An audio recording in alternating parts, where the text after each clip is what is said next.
Hello Guardians, and welcome to another video by Paps. We're going to look at our how-to series, and this is going to be based for new starters and those returning. We'll look at armor, we'll look at the weapons, and we'll look at our super abilities and to see how all of that can synergize and work together well. I know it can be confusing, so please stay with the video and see how things develop. So, first thing to look at is armor. So we're going to look at the types, the stats, and how to incorporate our builds and how that all fits together as we look to improve our stats for our armor, better protection, etc. So let's have a look at the video.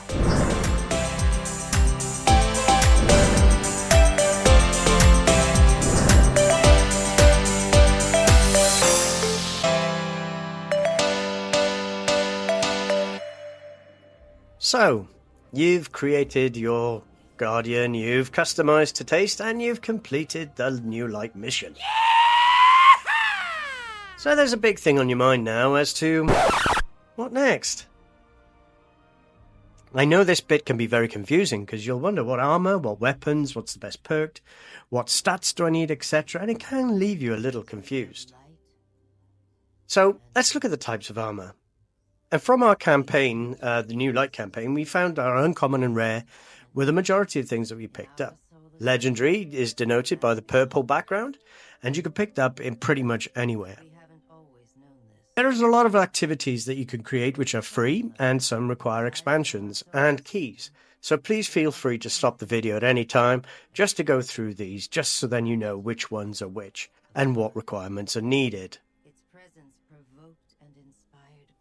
Exotics, they drop from Lost Sectors, from campaign missions, and Master Rahul. Hello, Guardian. Welcome. This allows you to focus your exotic armor. So, what are armor stats? Let's have a little look at what armor stats are and the differentials between them. So, start off where we have mobility, resilience, recovery, discipline, intellect, and strength. Now the top three, those are highlighted here. They're linked to your class. So mobility is linked to your hunter, resilience is linked to your titan, and recovery is to your warlock. The bottom sections that are highlighted pretty soon are linked to your abilities. And what I mean by that is discipline is your grenade regeneration, intellect is your super ability, and your strength is your melee or your powered melee. And they're based on time, whilst the top three are based on percentages. Why does this matter?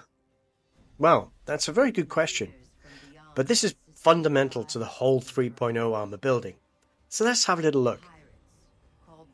So, as you can see on here, there's an armor tier, which requires resources to level up to masterwork. So glimmer, enhancement cores, prisms, and ascendant shards. And then your armor mods here, this is only a mod slot, which is a rare item, which only has 2. But legendary armor has a lot more. The first thing on the left, it requires an upgrade module, and that's your infused state. The next one, that's your armor, and it helps increase specific armor stats by an extra 10 or 5, depending on which one you pick. The last 3 are specific to helmets or gauntlets, etc., and they're general, powerful, and threat and surge mods. We'll go on to that in a little second.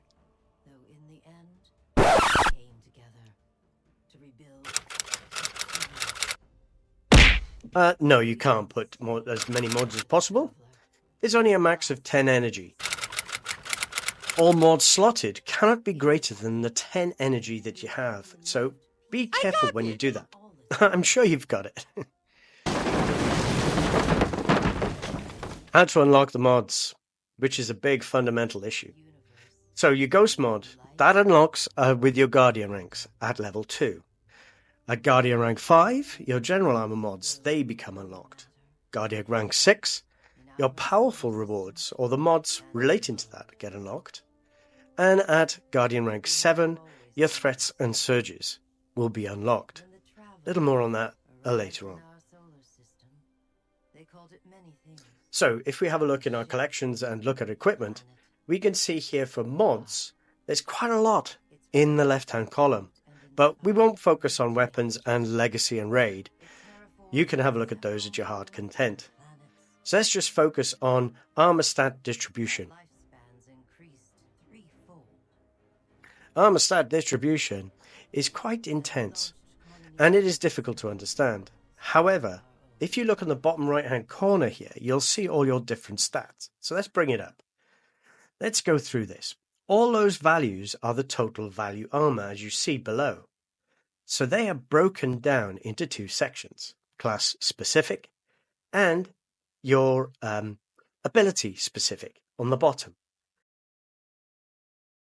The maximum legendary armor is 34 for each of those areas. So let's go a little bit more and focus our armor. So this is where it's important when you look at the Ghost Shell. In the third slot, you can select any type that will guarantee you a minimum of 10 plus for that stat. So let's go through an example. Our Ghost has strength as selected, and it's focused. We focused the armor. So strength is the biggest one, so it's given us 22. Top three, though, they are distributed all manually or randomly. So you're all just set, right? There's more. Exotic and Artifice armor. As you can see with Exotic and Artifice armor, there's a special little bit of characteristics to it, or perks. Certainly for Exotics, they have perks which either help your abilities, or they give you a little bit more protection, or they amplify a bit of damage. So it's worth having a look at those first to synergize your build. Artifice armor, they give you an extra little slot which is free of charge, just to bump up your stats by 3. So if you say you're on 98 on mobility and you just want to get it up a little bit more, you can do that. So what do mods do? Well, general mods tend to replenish ammunition, or they can help in that sense. The next category are powerful rewards. They can create your orbs of power through using weapons of that type or weapons targeting. So threats and surges, they can create armor charges by specific usage on the left. Use the armor charges for the full stacks that you create, or use the armor charge over time so it decays, and a timer will be on the screen. So, my recommendations for creators who will go into a lot more depth about this are as follows. So you've got Astacross, and he is really good. He does PvE and PvP buildcraft. Chabloli91, he's PV solo and endgame buildcraft.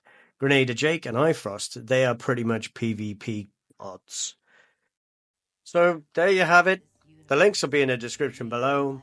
If you like the video, please click the like, subscribe, and hit that bell. And as always, I'll see you next time.